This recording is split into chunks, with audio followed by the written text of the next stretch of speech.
Result लाना होगा।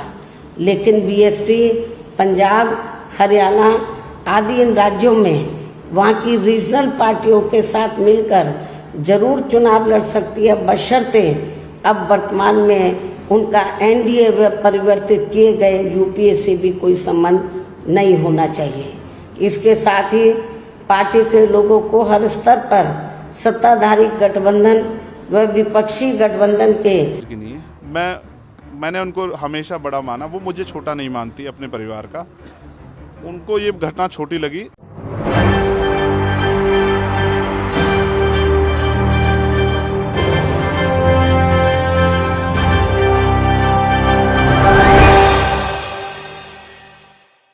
नमस्कार, SBN 9 न्यूज में आपका स्वागत है। मैं नाज़मीन खान आपके साथ। उत्तर प्रदेश में घोषित विधानसभा चुनाव जीतने के बाद समाजवादी पार्टी लोकसभा में अपनी जीत का दावा करती हुई नजर आती है।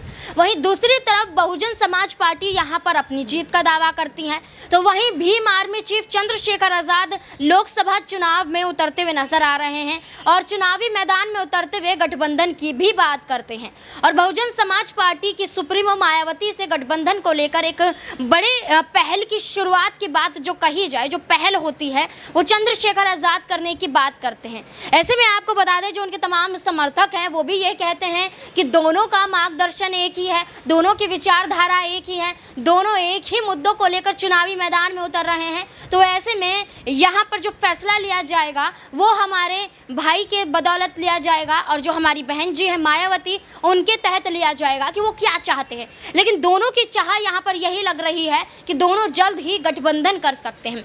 अब ऐसे में चंद्रशेखर आजाद ने तो ऐलान कर दिया है कि मेरी मायावती से कोई भी दुश्मनी नहीं है, मेरी ऐसी कोई नाराजगी भी नहीं है। जब चंद्रशेखर आजाद पर गोली लगी थी उस वक्त चंद्रशेखर आजाद का एक बयान सामने आया था, जिन्होंने सीधे तौर पर यह कहा था कि अगर वो नहीं आई हैं वो उनकी निजी मर्जी है, लेकिन मेरी नाराजगी यहाँ पर मायावती से बिल्कुल नहीं है। लेकिन सवाल जरूर उठते हैं, क्या कुछ यहाँ पर चंद्रशेखर आजाद उस वक्त कहते हुए नजर आए थे, देखिए जरा। क्या ये लगता है कुछ भी गलत होगा तो लोग बोलेंगे।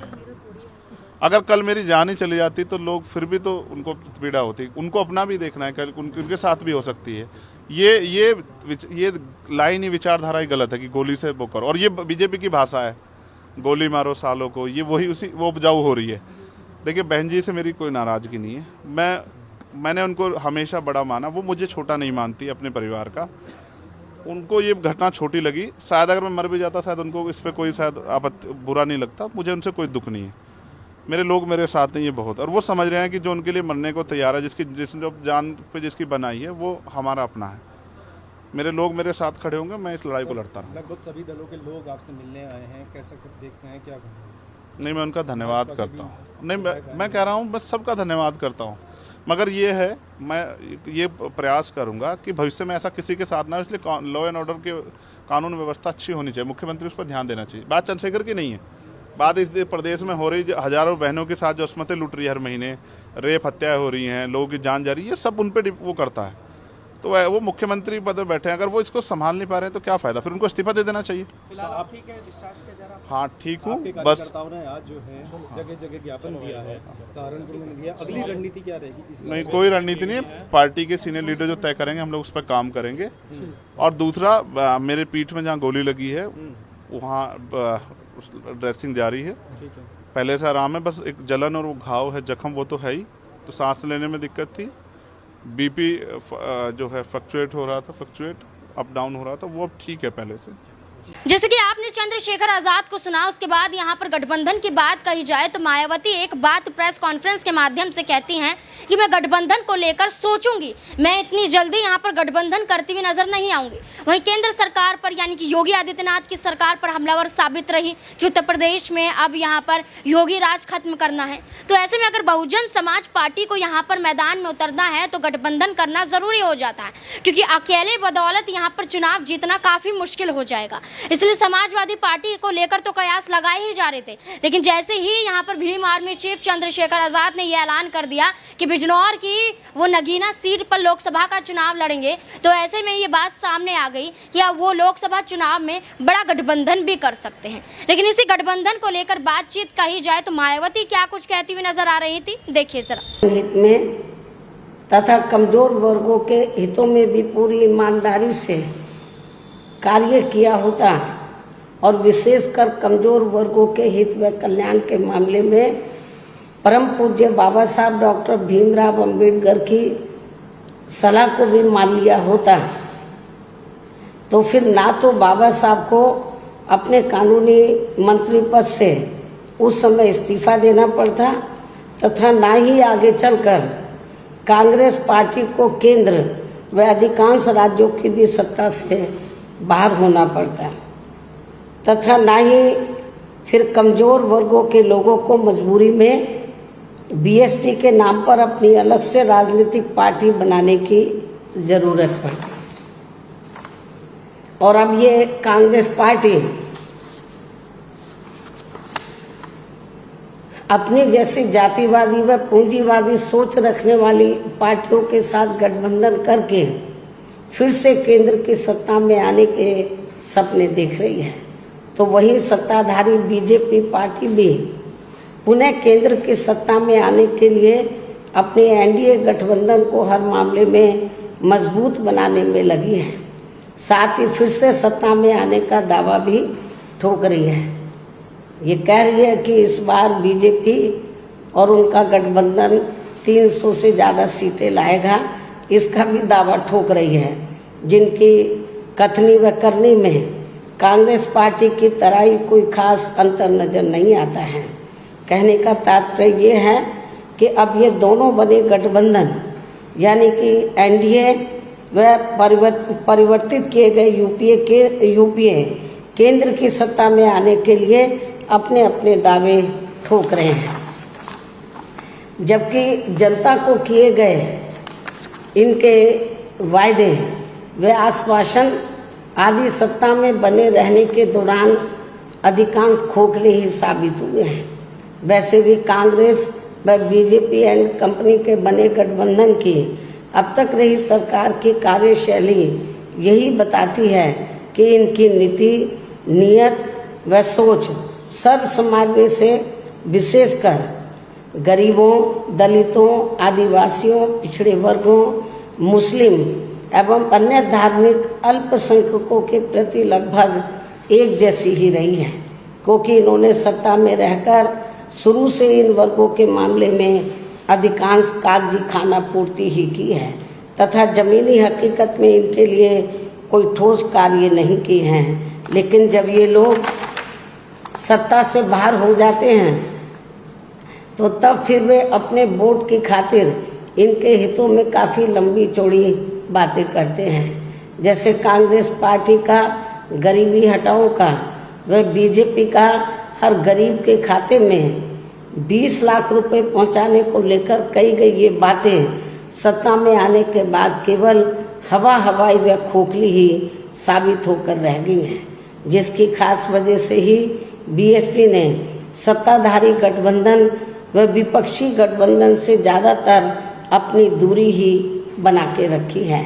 ऐसी स्थिति में अब इन वर्गों के लोगों को यानी कि कमजोर वर्गों के लोगों को आपसी भाईचारे के आधार पर वे अपना अकेले ही मजबूत गठबंधन बना के या हर मामले में अपनी एकमात्र हितैषी रही पार्टी बीएसपी को ही मजबूती देनी है तथा जिससे फिर यहाँ कोई भी गठबंधन केंद्र व राज्यों की भी सत्ता में पूरी मजबूती के साथ आसीन ना हो सके तथा इसके स्थान पर फिर इनकी मजबूत नहीं बल्कि मजबूर सरकार ही बनेगी।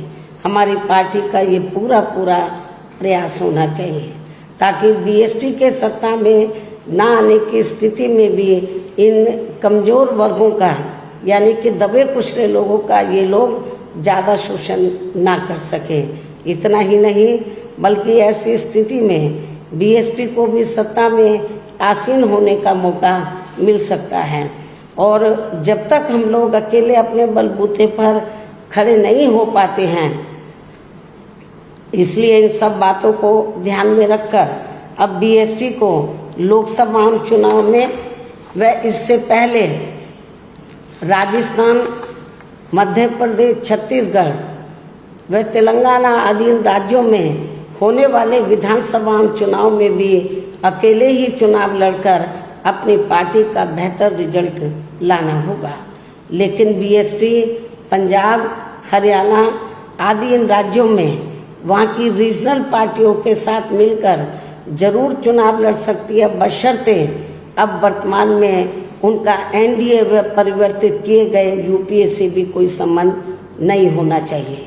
इसके साथ ही पार्टी के लोगों को हर स्तर पर सत्ताधारी गठबंधन व विपक्षी गठबंधन के सभी साम दाम दंड भेद आदि हथकंडों से भी जरूर सावधान रहना है। इसके अलावा यहाँ मैं ये भी कहना चाहूँगी कि देश में लगातार बढ़ रही कमर तोड़ महंगाई, अति गरीबी व बेरोजगारी आदि की इन गंभीर समस्याओं के प्रति केंद्र के उत्तरदायित्व को लेकर कल से शुरू हो रहे संसद के मानसून सत्र में जवाबदेही का लोगों को काफी बेसब्री से इंतजार है। किंतु मणिपुर में जारी चिंतनीय हालात, हिंसा व सुरक्षा ही अब नया मुद्दा बन गया है। किंतु इन समस्याओं के प्रति भाजपा का रवैया अब तक व्यापक जनहित का कम तथा अपने राजनीतिक स्वार्थ का ज़्यादा देखने को मिल रहा है, जिस कारण देश से जुड़े इन मामलों का जटिल बने रहना अति दुखद है। जबकि देश की प्रगति लोगों की उन्नति में ही निहित है, जिस पर पूरा ध्यान केंद्रित करने की भी सख्त ज़रूरत है। और अब लोकसभा चुनाव से पहले संसद में सरकार व विपक्ष का रवैया तकरार, आरोप प्रत्यारोप व जिम्मेदारी से भागने का नहीं, बल्कि इन ज्वलंत जन समस्याओं को दूर करने संबंधी समाधान का होना चाहिए। क्योंकि इस समय समस्त गरीब एवं मेहनतकश जनता का जीवन काफी दुखी व त्रस्त है, जिनकी सही से चिंता करना सभी का दायित्व भी बनता है। अंत में अब मैं अपनी बात यहीं समाप्त करती हूँ। धन्यवाद। वे परिवर्तित किए गए यूपीए की बैठकों का भी काफ़ी दौर चल रहा है। हालांकि इस मामले में हमारी पार्टी भी कोई पीछे नहीं है, बल्कि इन चुनावों की तैयारी को लेकर पिछले कुछ समय से पूरे देश में पार्टी की छोटी छोटी बैठकें व बंद जगह पर कैडर कैंप आदि लेने का भी कार्य काफ़ी युद्ध स्तर पर चल रहा है। और इतना ही नहीं, बल्कि अब एक तरफ सत्ता पक्ष का एनडीए अपनी फिर से पूर्ण बहुमत की सरकार बनाने के लिए अपनी दलीलें दे रहा है, तो वहीं दूसरी तरफ विपक्षी गठबंधन यहाँ सत्ताधारी एनडीए गठबंधन को इस बार चुनाव में मात देने के लिए